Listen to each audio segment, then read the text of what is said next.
안녕하세요, 위고 인테리어입니다. 오늘은 상가 원상복구를 한번 같이 돌아볼게요. 참 쉽죠? 여러분도 할 수 있습니다. 가게를 정리하시고 나가실 때까지 원상복구라는 또 마지막 관문이 남았잖아요. 자, 이 영상을 보시면서 따라 하시면 됩니다. 자, 이 부분은 노란색은 우레탄 폼이거든요. 이런 스크래퍼로 쉽게 제거가 됩니다. 이 페인트 자국은 편의점에서 파는 지포라이터 기름을 물티슈에 묻히신 후에 닦아주시면 됩니다. 좀 빡빡 닦아주시면은 성분이 페인트를 녹이면서 점점 사라집니다. 칼로 긁어냈다가는 이 까만 이 색상이 벗겨질 수가 있기 때문에 물티슈로 닦으시는 편이 좋습니다. 자, 이제 깔끔하게 닦였죠? 요 자국들도 페인트를 발라서 마감을 해줄게요. 여기 흰색 벗겨내고 페인트 칠 마감했고요. 이런 핀 같은 경우에도 셀프로 제거하실 수 있습니다. 이거는 ST 타카 핀이라는 스테인리스로 된 재질이라 잘 휘지도 않고 굉장히 단단하거든요. 그렇다고 이걸 망치로 제껴서 빼면은 이 주변 부위가 다 터져나가면서 구멍이 이렇게 생깁니다. 이런 경우에는 글라인더로 얘를 반듯하게 잘라주시면 좋지만 일반인 분들이 집에 글라인더가 있을 리가 없죠. 물론 요즘에는 뭐 구청이나 이런 데서 공구를 빌려주기도 하지만 글라인더는 조금 위험하기도 하고 굳이 이거 하나 자르자고 글라인더를 빌려오기가 좀 번거롭습니다. 그래서 이럴 때는 타카핀을 부러뜨리는 게 가장 좋습니다. 빼내지 말고 부러뜨려야 합니다.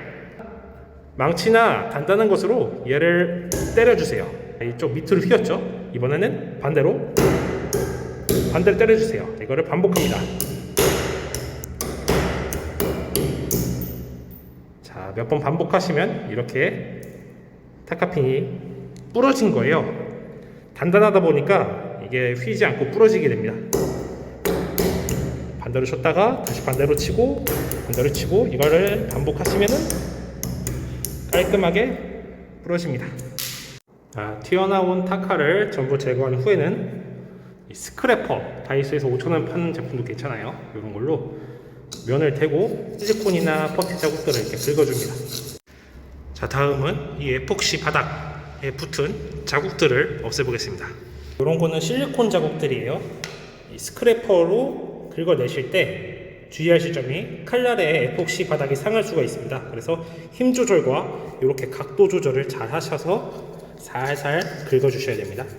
이게 이렇게 긁을 때와 이렇게 옆으로 긁을 때가 차이가 있는데요. 바닥이 평평해 보여도 이렇게 미세하게 울퉁불퉁하다 보니까 이렇게 했을 때는 이 옆부분이 안 긁히고 그런 경우가 있어서 라인대로 살살 긁어주시는 게 좋습니다. 옆으로 길다는 라인 그대로 이렇게 긁어주셔야 잘 벗겨집니다. 각도를 조절을 하면서 너무 세게 하면 또 바닥이 상하거든요. 그래서 이렇게 인내심을 가지고 긁어주시면 점점 이게 실리콘이 벗겨지는 게 보이실 거예요. 자, 긁어내고 조금 남은 부분들은 물티슈를 닦아주세요. 자, 잘 닦입니다. 결국엔 페인트 아니면 실리콘일 거거든요. 실리콘 같은 경우에는 때가 벗겨지듯이 이렇게 가루로 나올 거고요. 페인트 같은 경우에는 지워집니다. 이 구멍들을 한번 공략해 보겠습니다. 지금 에폭시가 떨어져 나오면서 깨진 거거든요. 일단은 이 틈새 먼지들을 모두 제거를 해줘야 됩니다. 물티슈로 살살 이렇게 흙을 모아주세요. 먼지가 남아있으면 안 되거든요. 이렇게 구멍들을 청소해 놓은 상태에서 젯소를 발라줄 건데요. 젯소는 표면의 접착력을 높여줍니다. 그래서 혹시나 저희가 이제 이 땜빵을 해놓고 나서도 잘 떨어지지 않게끔 밑작업을 해주는 거예요.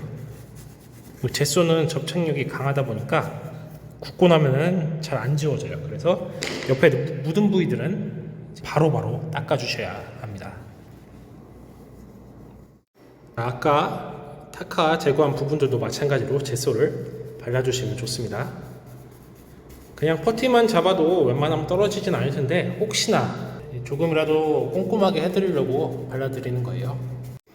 다음으로는 이 구멍들을 퍼티 작업이라고 해서 평평하게 만들 건데요. 퍼티에 다양한 종류가 있습니다. 먼저 제일 빨리 굳고 제일 단단한 포리 퍼티, 그 다음으로 빨리 굳고 단단한 아크릴 퍼티, 핸디코트가 있는데요.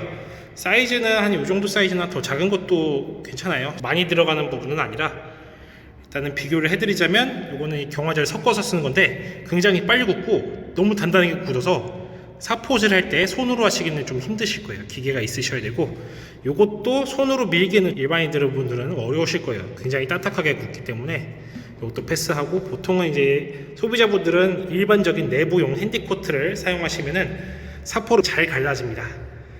이 바닥 부분에는 사람이 밟고 지나다니면서 잘 깨질 수가 있어요. 그래서 최소한 이 정도는 써주셔야 하고요.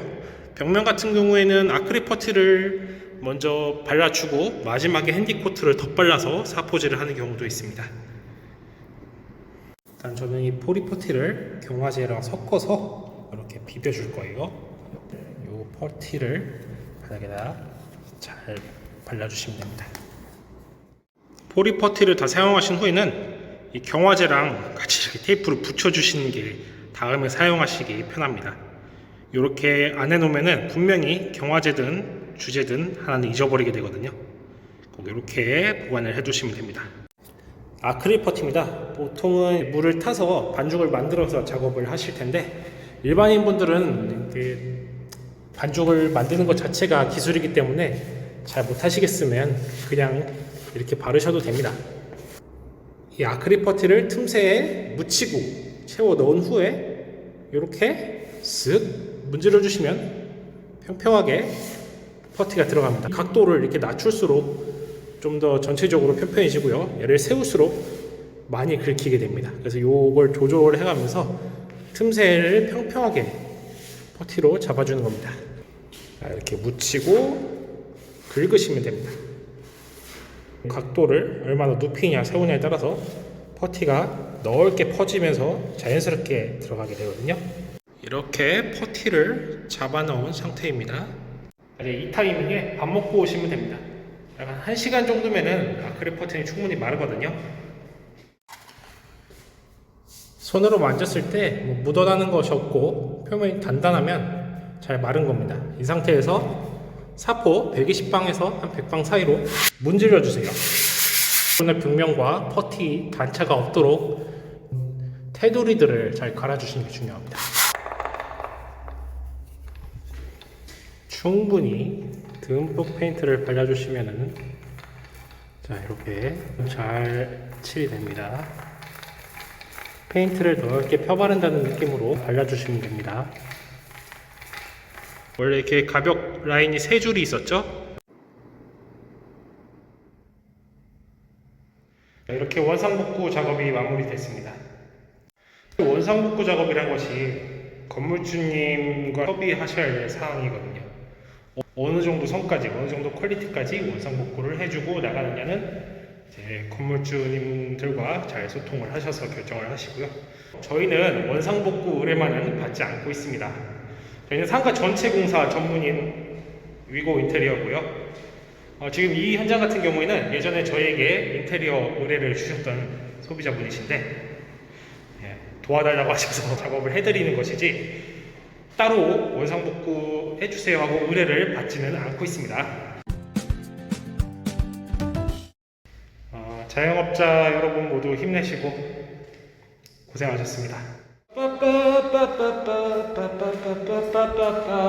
다음에 또 만나요.